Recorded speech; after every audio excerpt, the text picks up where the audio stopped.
বড়দের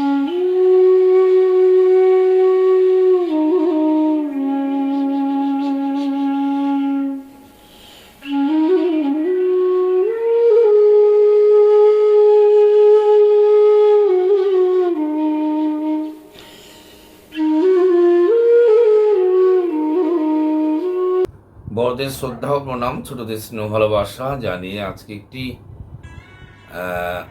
বলা যেতে পারে অলৌকিক কাহিনী বলবো।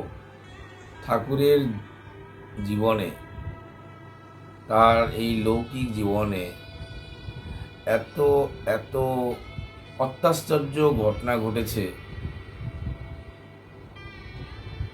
যার উপর দাঁড়িয়েই কিন্তু ঠাকুর মানুষের কাছে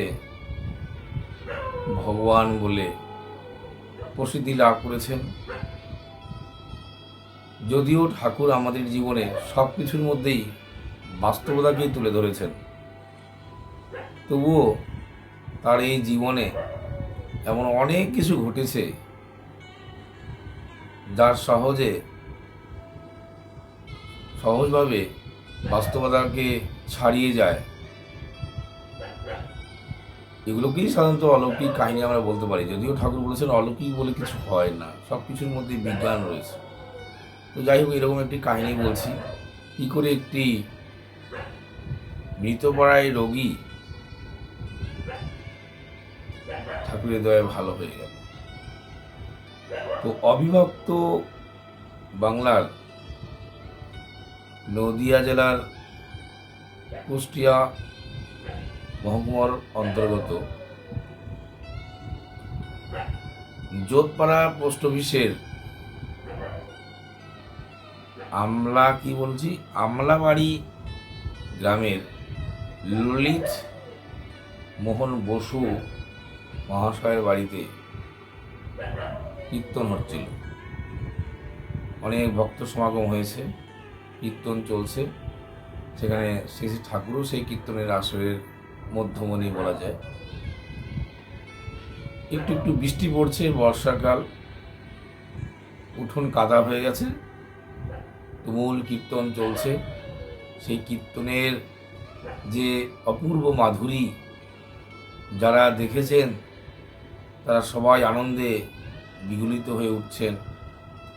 যা না দেখলে কখনো কল্পনাই করা যায় না সেই কীর্তনের মাধুরী, কীর্তনের যে ভাব। কীর্তন চলছে, উঠোন কাদা হয়ে গেছে, সবারই পায়ে একদম নাচতে নাচতে একদম পা কর্দমাক্ত হয়ে গেছে। এমন সময় একটি মা বলে একটি 5 বছর বয়স্ক তার পুত্র সন্তান নিয়ে সেই কীর্তন আসরে এসে হাজির। সেই বাচ্চাটির বা মায়ের পুত্রের ধনুষ্টঙ্কার রোগে আক্রান্ত হয়েছে, প্রায় মৃতপ্রায় হয়ে গেছে। তো সে মায়ের ধারণা বা বিশ্বাস যে শ্রী শ্রী ঠাকুরের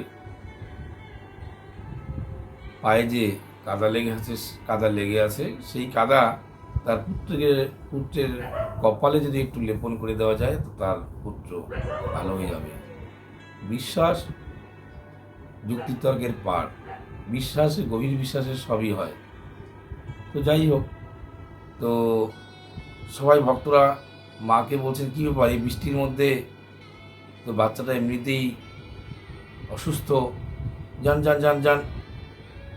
কিন্তু মা সেখান থেকে সরছিলেন না।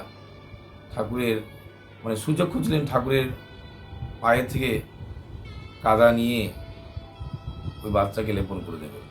ঠাকুর সেই মায়ের উদ্দেশ্য বুঝতে পেরে ঠাকুর এক লাফে, যেখানে কীর্তন করছিলেন এক লাফে দূরে গিয়ে অন্য জায়গাতে সরে গেলেন, অর্থাৎ ওই মায়ের থেকে অনেক দূরে চলে গেলেন।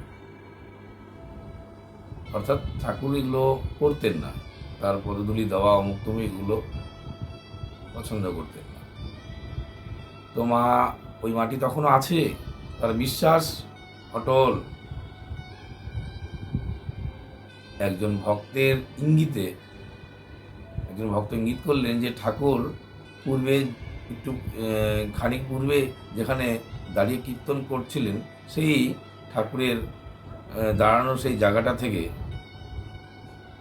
একটু কাদা নিয়ে এরকম একটা ইঙ্গিত করলেন আর কি, যে কাদা নিয়ে আপনি আপনার উদ্দেশ্য সাধন করুন। সেই মা ঠিক সেই ভক্ত দাদার ইঙ্গিত বুঝতে পেরে ঠাকুর যেখানে দাঁড়িয়ে কীর্তন করছিলেন খানিক আগে, সেখান থেকে বেশ কিছুটা কাদা মাথা হাতে মেখে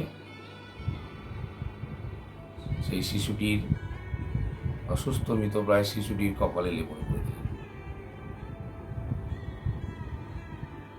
তারপর দেখা গেল তারপর দিনই সেই রোগী, সেই 5 বছরের বাচ্চাটির সম্পূর্ণরূপে সুস্থ হয়ে গেলেন। তো ভক্তের বিশ্বাস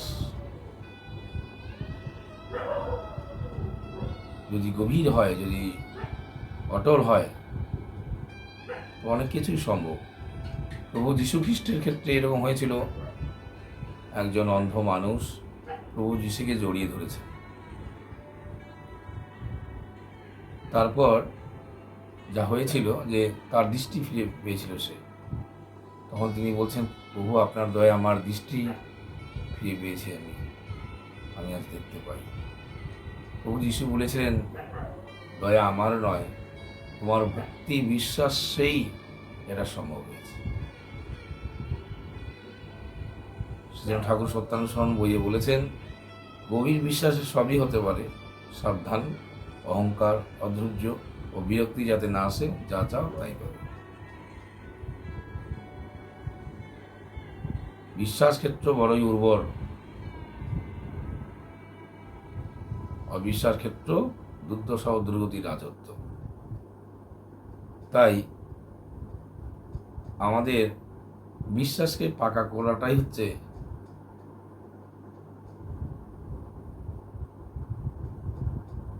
আমাদের উদ্দেশ্য বা আমাদের লক্ষ্য। একবার বিশ্বাস পেকে গেলে প্রকৃত বিশ্বাসী সন্দেহী বা কী করবে, অবিশ্বাসী বা কী করবে। এই পৃথিবীতে সে তখন এক অদম্য শক্তির অধিকারী হয়ে ওঠে। এই জগতের কোনো দুঃখ জ্বালা যন্ত্রণা কোনো কিছু তাকে আর কাবু করতে পারে না। তাই বিশ্বাসী ভক্ত হওয়ার চেষ্টা আমাদের সবসময় যেন অটুট থাকে। আজকে এইটুকুই, পরবর্তীতে আবার কোনো না কোনো